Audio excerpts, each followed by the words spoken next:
मित्रों, आप सभी प्रिय दर्शकों को मेरा नमस्कार। जय श्री कृष्ण, राधे राधे। स्वागत है एक बार पुनः आपके अनंत मोटिवेशन चैनल पर। मित्रों, जो स्त्री दूसरे पुरुषों पर आसक्त होती है, वह स्त्री अपने पति के सामने यह 3 नाटक अवश्य करती है। मित्रों, आज का यह प्रसंग, यह कहानी बड़ा ही ज्ञानवर्धक और बड़ी ही प्रेरणादायी है।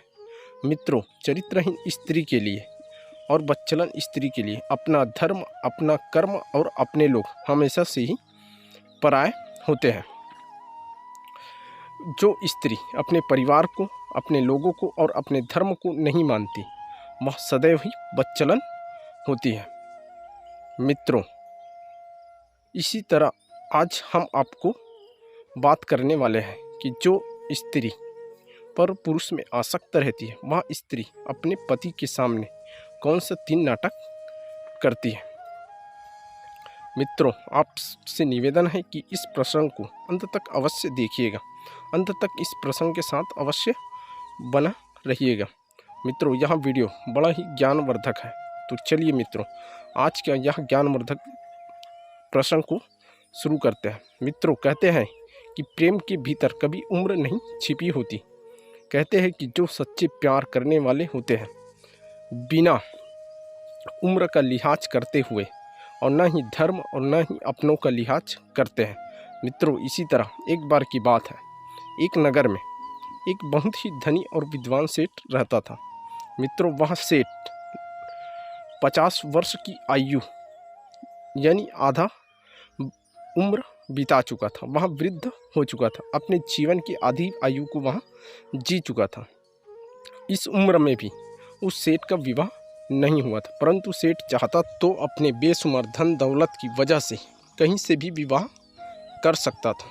परंतु मित्रों, कहते हैं ना कि मनुष्य का भाग्य और उसका दुर्भाग्य विधाता लिखते हैं। जो विधाता लिखते हैं वही होकर रहता है। मित्रों, इसी तरह उस सेठ का आधी उम्र होने तक विवाह नहीं हुआ था। बाद में परेशान रहा करता था वहाँ से, और सेठ अपने 50 वर्ष की आयु पूरा कर चुके थे। तो सेठ बड़ा ही चिंता में पड़ गया। सेठ यहाँ सोचने लगा कि मेरे पास खूब धन दौलत है, धन दौलत की मेरे पास कोई कमी नहीं है, खूब सारा मेरे पास पैसा है और मैं अपने जीवन में केवल धन ही कमाए। परंतु अब मेरी आधी वृद्ध आयु हो चुकी है, मेरे इस धन को कौन संभालेगा? आखिर इसका असली हकदार कौन बनेगा? मित्रों, फिर इसी तरह गांव के बहुत सारे बुद्धिमान लोगों से सेठ ने जब चर्चा की, तो सेठ यह चर्चा को लेकर गांव के बुद्धिमान लोगों ने यह निर्णय लिया कि सेठ को अच्छे अच्छे रिश्ते बताए। सेठ से बोला कि आप विवाह कर लीजिए और विवाह के बाद में जब कोई पुत्र या पुत्री होगी, वह तुम्हारे इस धन दौलत के असली हकदार बनेंगे। मित्रों, इसी प्रकार से सेठ के पास बहुत सारा धन था, धन दौलत की सेठ के पास कोई कमी नहीं थी। तो सेठ अपने विवाह योग्य लड़की देखने चला जाता है। मित्रों, जब लड़की के घर चला जाता है सेठ और अपने वधू को देखा, अपनी पत्नी को देखा, तो वह सेठ की पत्नी करीब 20 वर्ष की एक युवती स्त्री थी। उस सुंदर युवती को देखकर बड़ा ही खुश हो जाता है, क्योंकि वह स्त्री बड़ा ही सुंदर थी। और वह सेठ जो कि वृद्ध हो चुका था, शादी करने के लिए तैयार हो जाता है। मित्रों, इस तरह उस सुंदर युवती स्त्री का विवाह उस वृद्ध सेठ से कर दिया जाता है।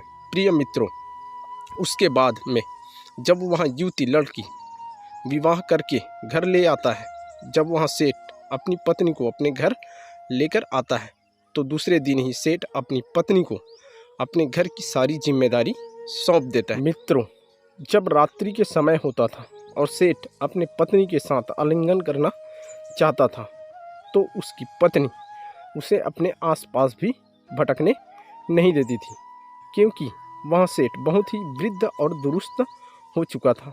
दोस्तों, कहा जाए तो उस युवती का उम्र उस लड़की के पिता की उम्र के समान था, और देखा जाए तो यह एक प्रकार की ही पाप के समान है।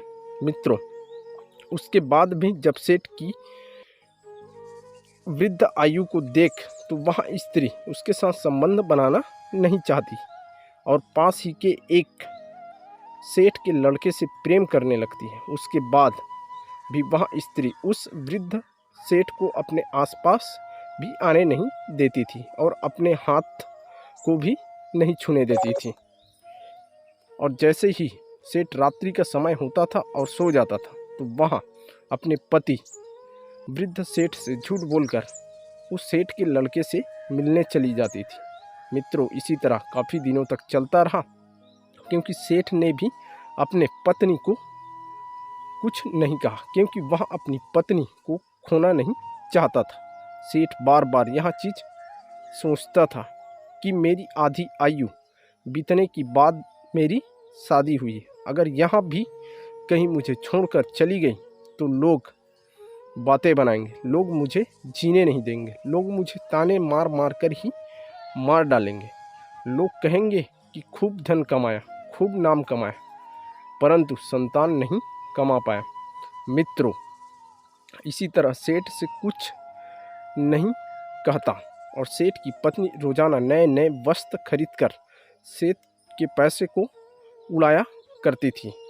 और जैसे ही सेठ अपनी पत्नी को लगाम कसने की कोशिश करता, अपने पत्नी को थोड़ा भी डराता, तो सेठ की युवती स्त्री, वह युवती उसे वृद्धा अवस्था का बार बार हवाला देती और कहती कि अब तुम्हारी वृद्धा अवस्था हो चुकी है, तुम मेरे लायक नहीं हो, परंतु मैं तुम्हारे इस वृद्ध अवस्था में भी तुम्हारी साथ दे रही हूँ।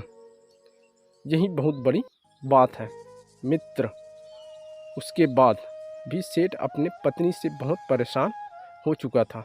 मित्रों, जब सेठ एक दिन अपने नगर में घूमने जाता है तो उसको उसके बहुत सारे वृद्ध मित्र मिल जाते हैं। जब सबको मित्र मिलते हैं तो उनके मित्र सेठ से कहते हैं कि अरे भाई, अभी तुम्हारी नई नई शादी हुई है, तुम्हारा अभी अभी विवाह हुआ है, परंतु तुम्हारी पत्नी तो आधी रात को उस सेठ के लड़के के पास आती है।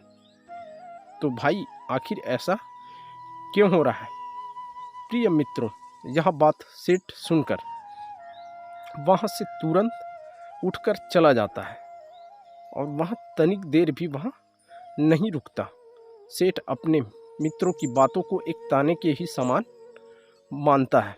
उसके बाद जब वहाँ सेठ जैसे ही अपने घर को आता है, अपनी पत्नी को देखा तो सेठ अपनी पत्नी से साफ शब्दों में कह देता है, सुनो, अब मुझे तुम्हारे साथ नहीं रहना और मैं चाहता हूँ कि अभी और इसी वक्त तुम मुझे छोड़कर अपनी घर चली जाओ, अपने मायके चली जाओ।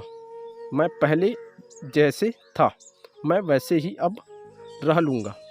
मैं केवल तुम्हें अपनी संतान को ही इस दुनिया में लाने के लिए लाया था, अपने इस वंश का वंशज चलाने के लिए लाया था, परंतु तुम मेरे विवाह करने की सबसे बड़ी गलती का फायदा उठा रही हो।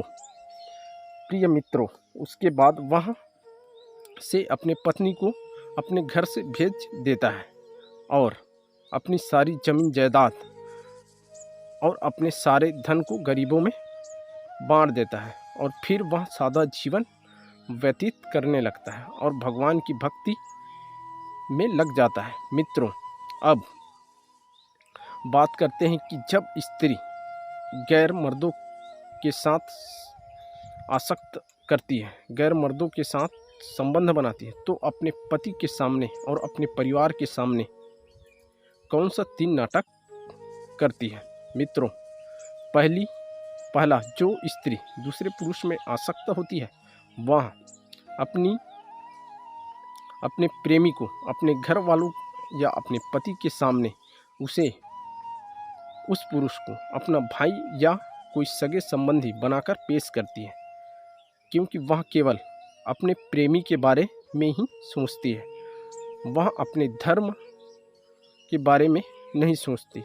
और मित्रों, किसी ने सत्य ही कहा है, जो स्त्री दूसरे पुरुष पर आसक्त होती है, जो वैसा रूप धारण करती है, वह अपना कर्म धर्म सब कुछ भूल जाती है।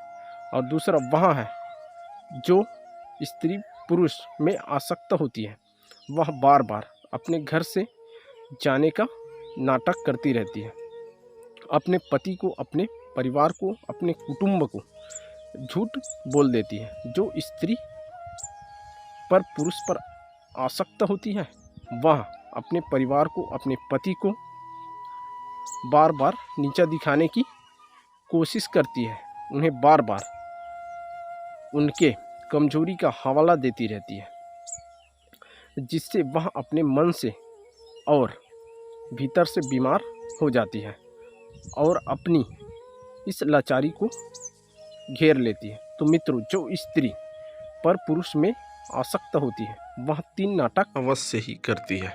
मित्रों, आज की हमारी यह ज्ञानवर्धक वीडियो आपको कैसे लगी, हमें कमेंट कर अवश्य बताइएगा और कमेंट में जय श्री कृष्ण अवश्य लिख दीजिएगा और अपने दोस्त यारों में इस ज्ञानवर्धक कहानी को शेयर अवश्य करिएगा। वीडियो को अंत तक देखने के लिए आपका बहुत बहुत धन्यवाद।